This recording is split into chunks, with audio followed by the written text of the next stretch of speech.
ഇത് പണ്ടപ്പള്ളി ആറുകഴിക്ക് പോകുന്ന കനാലിൻ്റെ കരയാണിത്. ഇത് തീർത്തും വിജനമാണ് ഇവിടെയൊക്കെ. ഇഷ്ടംപോലെ കുറ്റിക്കാടുകളുണ്ട്. വലതുവശത്ത് മുകളിലേക്കാണ് മലയാണത്. മല തീർത്തും വിജനം എന്ന് തന്നെ പറയാം. റബ്ബർ കൃഷി മാത്രമേ അവിടെയുള്ളൂ. അപ്പോൾ ഈ വന്യജീവികൾക്കൊക്കെ ആണെങ്കിൽ ഒളിച്ചിരിക്കാൻ ധാരാളം സ്ഥലമുണ്ട് ഇവിടെ. ഈ റോഡിനോട് ചേർന്നുള്ള പാലത്തേലും പാലത്തിൻ്റെ അപ്പുറത്തുമായിട്ടാണ് പുലിയുടെ കാൽപ്പാടുകൾ പതിഞ്ഞിരിക്കുന്നത്. അവിടെ മഴയത്ത് ഒത്തിരി മണ്ണൊക്കെ ഒഴുകി വന്ന് കൂടിയൊക്കെ നിന്നിട്ടുണ്ട്. അപ്പോൾ അവിടെ നനഞ്ഞു കിടക്കുന്നതുകൊണ്ടാണ് പുലിയുടെ കാൽപ്പാട് നന്നായിട്ട് പതിയാനുള്ള കാരണം. നമുക്ക് ആ കാൽപ്പാട് എങ്ങനെയാണെന്ന് നോക്കാം. ഇന്ന് മെയ് 21-ാം തീയതിയാണ്. ഞാനിപ്പോൾ കാൽപ്പാടുകൾ പതിഞ്ഞ സ്ഥലത്താണ് നിൽക്കുന്നത്. ഇത് കണ്ടോ, ഇവിടേക്ക് അത്യാവശ്യം നന്നായിട്ട് ഇത് പതിഞ്ഞിട്ടുണ്ട് ക്ലിയറായിട്ട്. കാരണം ഇവിടെയൊക്കെ നനഞ്ഞു കിടക്കുന്ന മണ്ണാണ്. ഇന്നലെ മിനിയാന്നൊക്കെ ഇവിടെ മഴയുണ്ടായിരുന്നു. അതുകൊണ്ടാണ് ഈ മണ്ണിന് നനവ്. ഈ നനവുള്ളതുകൊണ്ടാണ് ഇതൊക്കെ അത്യാവശ്യം നന്നായിട്ട് പതിഞ്ഞേക്കുന്നത്. അപ്പം ഇത് ഒത്തിരി പഴക്കമുള്ള കാൽപ്പാടൊക്കെ ആണെങ്കിൽ ഇത് മാഞ്ഞു പോയേനെ മഴയൊക്കെ പെയ്തപ്പോൾ. പക്ഷേ ഇത് ഈ ഇന്നലെയോ മിനിയാന്നോ എപ്പോഴെങ്കിലും പതിഞ്ഞാവും. അതുകൊണ്ടാണ് ഇത് മാഞ്ഞു പോകാത്തത്. എന്നാലും നനഞ്ഞ മണ്ണുള്ളതുകൊണ്ടാണ് ഇവിടെ ഈ കാൽപ്പാടുകൾ ഇതുപോലെ കാണാൻ നമുക്ക് കഴിയുന്നത്. ഇത് കണ്ടോ, ഇഷ്ടംപോലെ കാൽപ്പാടുകളെല്ലാം ഇവിടെ കാണാൻ കേട്ടോ. ചെറുതുകൊണ്ട് വലുതുകൊണ്ട്.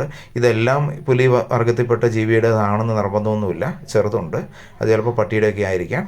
പക്ഷേ ഇതൊക്കെ കണ്ടോ, ഇതിൻ്റെയൊക്കെ ഷേപ്പ് കണ്ടാൽ ഏകദേശം നമ്മുടെ വീട്ടിലൊക്കെ പൂച്ചകൾ വളർത്താൻ ആരുമില്ലല്ലോ, അതിൻ്റെയൊക്കെ ഒരു കൈപ്പത്തിയുടെ അതേ ഷേപ്പാണിത്. എന്നാൽ അതിനേക്കാൾ ഒത്തിരി വലുപ്പമുണ്ട് താനും. ധാരാളമുണ്ട്. ഇത് ചെറിയ കാൽപ്പാട്, വലുതുണ്ട്. ഇനി ഇത് കുഞ്ഞുങ്ങളായിട്ടാണോ നടക്കുന്നതെന്ന് പറയാൻ പറ്റില്ല. ഒത്തിരി കാൽപ്പാടുകൾ ഇവിടെ പതിഞ്ഞിട്ടുണ്ട്. ഇതുണ്ട്, എൻ്റെ കൈപ്പത്തിയുടെ പകുതി വലുപ്പത്തോളം ഉണ്ട് ഇതിന്. അപ്പോൾ എന്നാലും ഒരു പട്ടിയുടെ കാൽപ്പാടാണെങ്കിൽ പോലും അതിൻ്റെ ഷേപ്പ് വ്യത്യാസമുണ്ട്. പൂച്ചയുടെയൊക്കെ ആണെങ്കിലും വ്യത്യാസമുണ്ട്. അപ്പോൾ ഇവിടെയൊക്കെയുണ്ട് കാൽപ്പാടുകൾ. ഫോറസ്റ്റുകാർക്ക് ഇൻഫർമേഷൻ കൊടുത്തിട്ടുണ്ട്. അവർ അടുത്ത ദിവസം തന്നെ വരും. അവർ നമുക്ക് ഇതിൻ്റെ കറക്റ്റായിട്ടുള്ള വിവരങ്ങൾ തരുമെന്ന് പ്രതീക്ഷിക്കാം. ഈ ഭാഗത്ത് എല്ലാം തന്നെ കാൽപ്പാടുകൾ പതിഞ്ഞിട്ടുണ്ട്.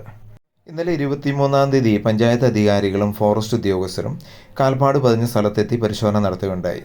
കൂടാതെ ഈ ജീവിയെ നേരിട്ട് കണ്ട ഒരു ചേച്ചിയായിട്ടും ഇവർ സംസാരിച്ചതിൻ്റെ വെളിച്ചത്തിൽ ഇത് പുള്ളിപ്പുലിയല്ല, പുലിപ്പാക്കാൻ എന്ന് പറയപ്പെടുന്ന ജീവിയാണെന്നാണ് സ്ഥിരീകരണം ലഭിച്ചിരിക്കുന്നത്. ഇത് മനുഷ്യനെ സാധാരണ ഉപദ്രവിക്കാറില്ല, എന്നാൽ ചെറു ജീവികളൊക്കെ പിടിക്കാറുമുണ്ട്.